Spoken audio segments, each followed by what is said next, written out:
Understanding the happiness of solitude. Hello, everyone. Welcome to today's video. Today we're diving into a very intriguing topic, the hidden happiness of being alone, as taught by the Buddha. In this modern world, we often believe that having friends, being surrounded by people, or forming strong social bonds is the key to happiness. But what if I told you that you can find true peace and contentment even without being surrounded by a circle of friends? Buddhism offers a profound perspective on this, teaching us that we can live happily even without friends or social connections. In fact, the Buddha himself spoke about the joy of solitude, showing that being alone does not mean being lonely or unhappy. In today's video, I want to break down this concept and explore how we can embrace solitude to achieve a deeper, more fulfilling kind of happiness. So, let's get started. Chapter 1. The Common Misconception.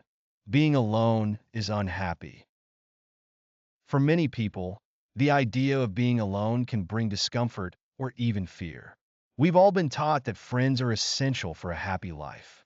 We see it everywhere, in movies, TV shows, and even social media, where people are constantly surrounded by friends or family. It's easy to fall into the trap of thinking that if we don't have a group of friends, we are somehow less worthy or less happy. In school, work, or even at social gatherings, there's this constant pressure to belong, to have someone to talk to share moments with. And when we find ourselves alone in such settings, we can feel like we're on the outside, like we're invisible, or even worse, unworthy. However, this belief that we need constant social connection to be happy is a misconception. Buddhism teaches us that true happiness comes from within, not from external validation or the presence of others. In fact, the Buddha emphasized that one can achieve a state of peace and contentment while being alone. Think about it. Many of us have probably enjoyed being alone in private moments, watching our favorite shows, reading a book, or simply taking a quiet walk. There's a unique peace that comes with solitude, and that is something worth exploring. Chapter 2. Buddha's Teaching. Happiness is found in being alone.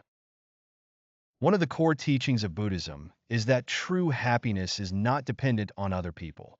The Buddha himself lived a life of solitude before achieving enlightenment.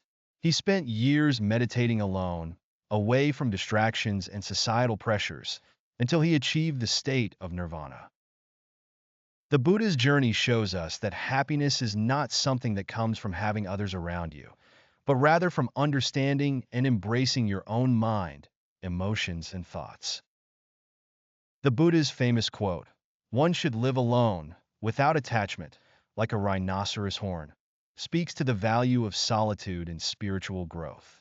When we are constantly surrounded by others, we can lose touch with ourselves. We may begin to seek approval or validation from others, rather than learning to find peace within ourselves. Buddha's teachings encourage us to embrace moments of solitude as opportunities for self-reflection, meditation, and inner peace. It's about finding joy in our own company without the need for external distractions. Chapter 3. The Dangers of Seeking Validation from Others.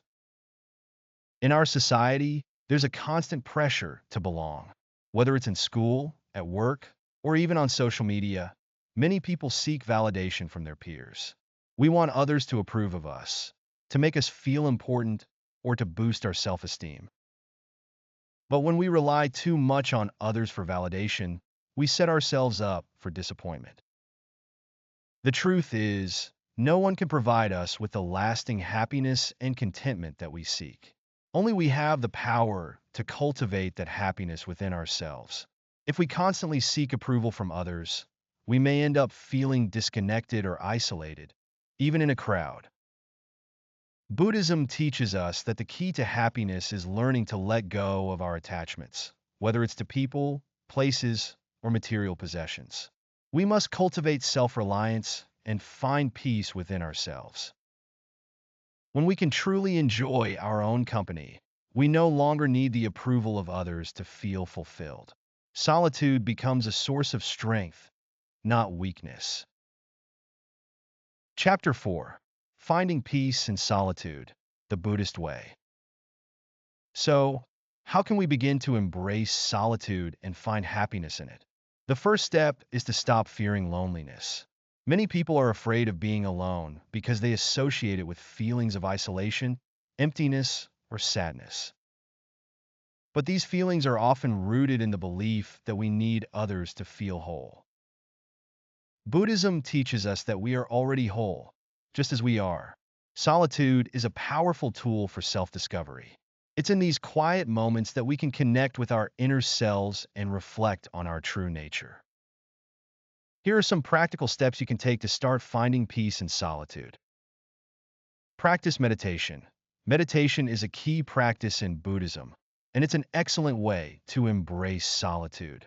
Through meditation, you can quiet your mind, focus on the present moment, and gain a deeper understanding of yourself. Even just 10 to 15 minutes a day can make a huge difference in your sense of peace and well-being. Engage in self-reflection. Solitude provides the perfect opportunity for self-reflection. Take time to think about your goals, your values, and your desires. Reflecting on your life helps you gain clarity and can lead to a deeper sense of self-awareness. Cultivate gratitude. In solitude, it's easy to become focused on what we don't have. But practicing gratitude can shift your focus to what you already have. Take time each day to reflect on the things you are grateful for, whether it's your health, your home, or the simple joys of life. Embrace the present moment. One of the core teachings of Buddhism is to live in the present moment. We often worry about the past or the future, but true happiness can only be found right now. When you're alone, use the opportunity to connect with the present moment, whether it's through mindfulness, nature, or simple acts of joy. Chapter 5. Real-life examples. Buddhist figures who found happiness in solitude. To understand the power of solitude, let's look at some real-life examples of Buddhist figures who thrived in their moments of solitude. One of the most well-known figures in Buddhism is Siddhartha Gautama, who later became the Buddha. Before achieving enlightenment, the Buddha spent years in solitude, meditating and seeking the truth about the nature of suffering. His journey shows us that solitude isn't just about being alone. It's about connecting with the deeper truths of life. Another example is the famous Japanese monk, Honen. For many years, Honen lived in isolation, seeking wisdom and understanding. He faced many challenges along the way, but through his solitary practice, he achieved enlightenment and became a guiding figure in Japanese Buddhism. These figures show us that we don't need to be surrounded by others to find meaning or happiness. Through solitude, we can tap into a deeper sense of understanding and spiritual growth. Chapter 6. Conclusion. Embracing solitude for a happier life. In conclusion, the Buddha's teachings remind us that true happiness comes from within. While social connections are important, we must also learn to find joy and peace in our own company. Solitude is not something to be feared or avoided. It is an opportunity for growth, reflection, and inner peace. By embracing solitude and practicing mindfulness, meditation, and self-reflection, we can cultivate a deeper sense of happiness that is not reliant on others. Remember, happiness is not found in the company of others, but in understanding and embracing ourselves.